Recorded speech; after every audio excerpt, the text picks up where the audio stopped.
Lolo Boyong, Ishi, ano po yung ginagawa niyo dito?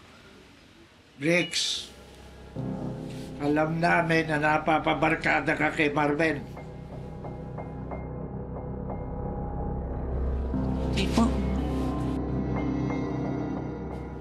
Salamat. Ako po.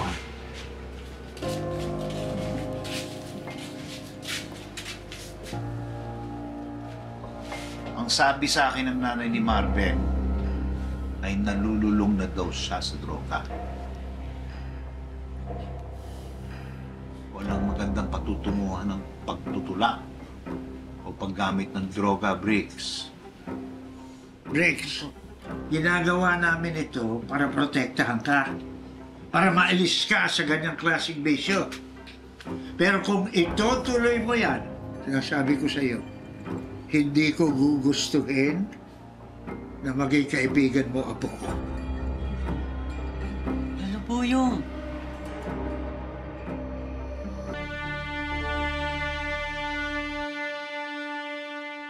Sige na, Briggs.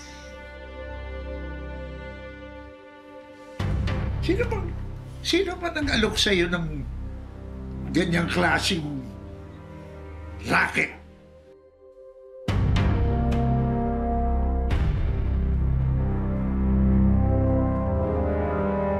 Si Marvin po.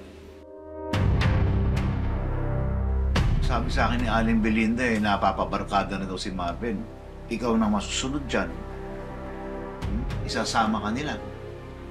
Basta ha. Hoy. Malinaw ang usapan natin, ha? Pag hindi mo yan tinigilan,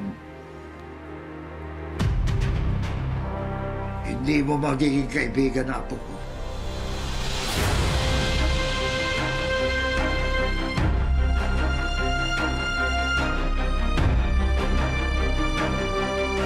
Arlo J. Caparas, Totoy Pato. Weeknight, 7:15 p.m. Pagkatapos ng angkya ng Section E sa Primetime Primera.